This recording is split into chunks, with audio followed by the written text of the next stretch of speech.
Ini kita berbicara mungkin, fokus terhadap apa yang menjadi tantangan utama kita begitu dalam, politik ekonomi internasional begitu. Kita ketahui dalam beberapa hal seperti misalnya hilirisasi kita juga menghadapi tantangan gugatan di WTO, belum lagi juga berkaitan dengan sawit ini ada undang-undang anti deforestasi Uni Eropa dan juga masih banyak sekali tantangan lain seperti tadi disampaikan begitu ya oleh Pak Tom dan juga para narasumber ada ketergantungan kita juga dengan satu 2 negara tertentu begitu sehingga ini menjadi sebuah, tantangan yang perlu dijawab begitu oleh, pemerintahan berikutnya begitu. Dari Pak Tom sendiri seperti apa untuk menjawab hal ini?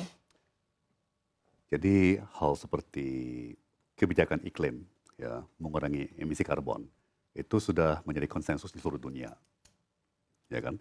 Jadi kita nggak bisa lain sendiri, kita nggak bisa aneh sendiri, ya kan? Semua negara lain mengurangi emisi karbon, ya kan, mengurangi penggunaan bahan bakar fosil, terus kita lain sendiri, ya kita akan ketinggalan, ya. Dan itu hanya satu contoh, ya dari banyak hal di mana hemat kami kita semakin tidak selaras dengan dunia, ya. Apa contoh-contoh lain ya, apa rantai pasok supply chain, ya kan. Eh, ya sudah banyak diliput oleh media internasional seperti Financial Times, ya kan, oleh Bloomberg dan lain-lain, bahwa kita memang ditinggalkan di saat investor dan manufaktur itu mau mendiversifikasi pabrik keluar dari Tiongkok, ya, mengurangi ketergantungan dari Tiongkok.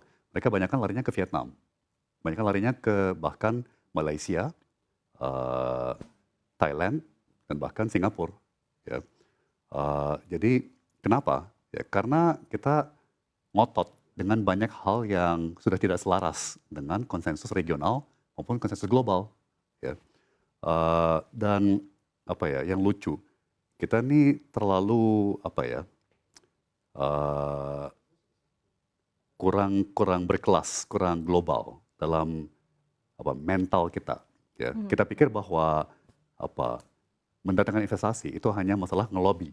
Ya, mhm, kalau kita ngelobi Elon Musk, ya kalau presiden datangin Elon Musk, itu itu akan mengalahkan negara yang lain, ya kan, mhm, mhm, melalui lobby. mhm, Itu apa kita banget lah, ya apa itu mental kita banget lah, mhm, ya. mhm. Padahal bukan itu yang dicari, ya, oleh investor. Yang dicari adalah kepastian hukum, Ya, mhm, ya kan, mhm. kebijakan yang stabil dan konsisten, Kondusivitas, tidak mhm, kontradiktif, ya, ya kan, satu kebijakan dengan yang lain, dan eh, keterbukaan, keterbukaan terhadap dunia, ya, ya, dan mhm, mhm, konsistensi dengan apa konsensus dan standar-standar yang sudah berlaku di kawasan, seperti apa perlunya secara terus-menerus mengurangi emisi karbon, ya kan, secara terus-menerus meningkatkan kualitas produk, ya kan, meningkatkan apa eh, atau mengurangi polusi dan mengurangi pencemaran, karena itu yang dituntut oleh konsumen di abad ke-21. Ya. mhm, Nah, mhm. kita terlalu merasa ya kita kan negara yang besar, kita yang pasar yang besar, kita menguasai komoditas yang penting, ya kan. Jadi kita terlalu mengandalkan hal-hal seperti itu.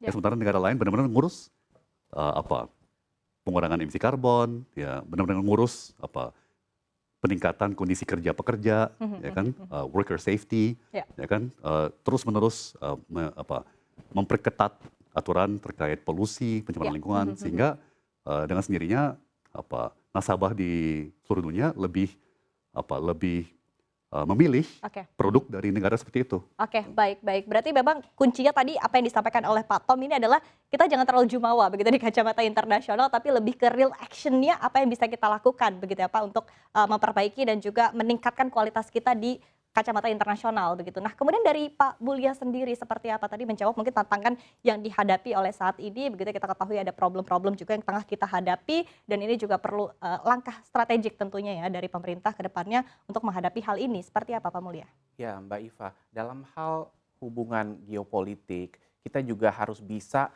mengamati dan memilah-milah ya, mana yang narasi ideal soal keberlanjutan lingkungan. Nah, ini Indonesia lakukan. Indonesia sudah meratify Paris Agreement, sudah melakukan enhanced NDC, menambah komitmen untuk mengurangi emisi karbon dan lain-lain. Itu kita semua kita lakukan. We are part of that global movement. Tapi kita juga harus waspada terhadap hal-hal yang sifatnya perang dagang dibungkus dengan isu-isu yang ideal. Kita nggak ada masalah dengan isu lingkungannya, sepakat.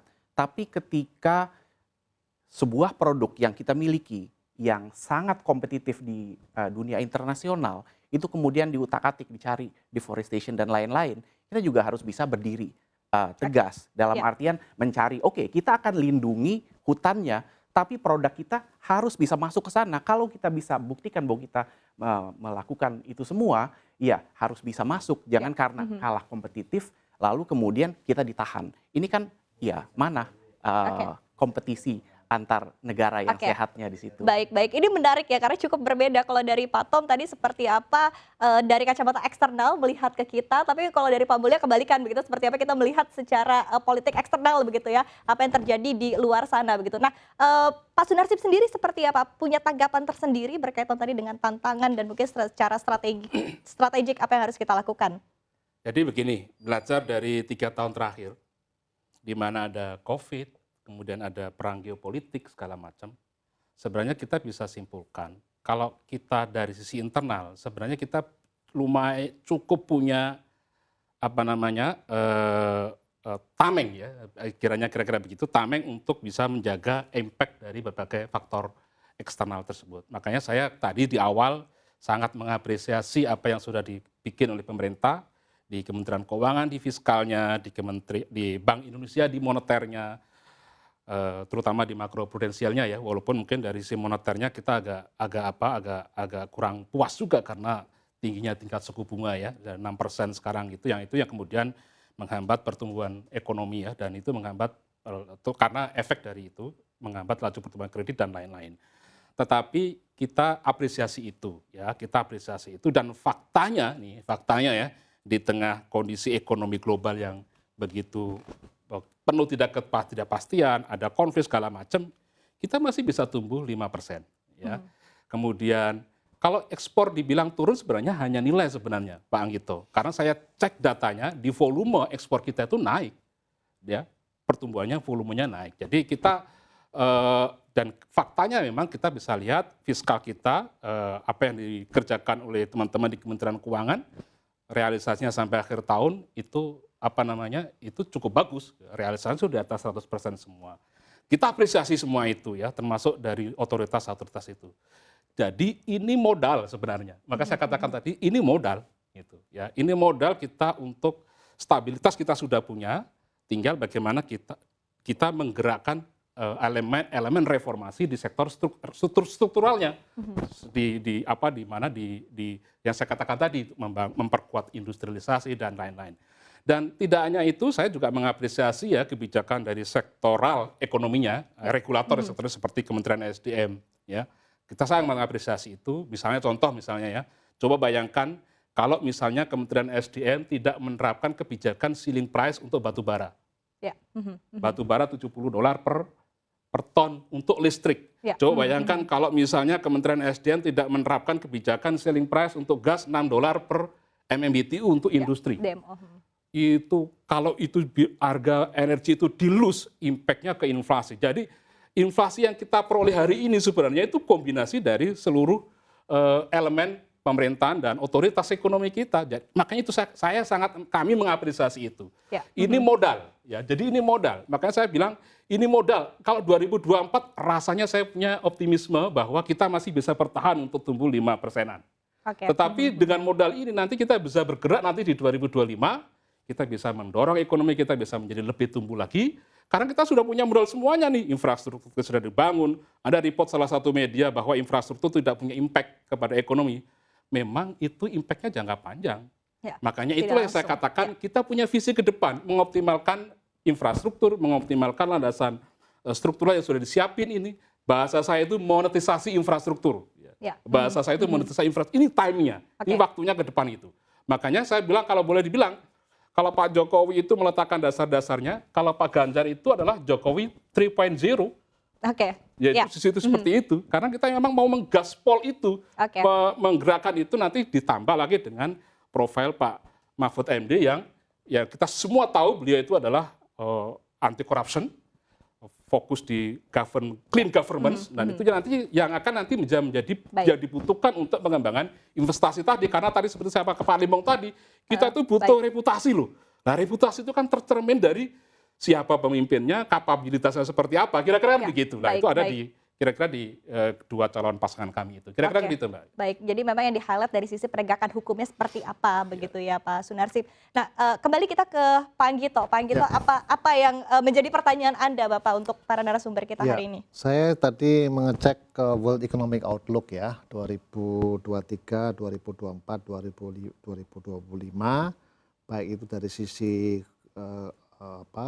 growth ya, pertumbuhan ekonomi maupun global trade ya. Saya lihatnya tahun ini akan terjadi pelambatan ya, dari 2,9 ke 2,7 ya. Kemudian baru recover 2026 kurang lebih ya, 2025 akan stagnan. Juga global trade juga akan stagnan dari 3,2% ke 3,2% tahun ini ya. Nah, dengan berbagai macam outlook tadi ya, saya ingin tanya ke Pak Sunarsip yang sangat optimis tadi ya. Kira-kira game changernya ini apa ya? Bisa membuat Anda begitu optimis atau paslon Mahfud Ganjar bisa optimis bisa tumbuh 7%. Nanti juga Pak Mulya ya, mungkin kalau Pak Tom sih saya melihatnya ya masih sama, tapi quality growth-nya berubah dari padat modal ke padat karya gitu ya. Kira-kira gitu. Anda sudah puas dengan 5% Pak Tom kurang lebih? Kami mau jangan realistis. jawab pendek aja. Kami mau realistis, itu yang utama. Itu juga balik ke reputasi dan kredibilitas. Kan? Lebih baik, dan kedua kita lebih milih pertumbuhan 6% yang merata daripada 7% yang tidak merata. Baik.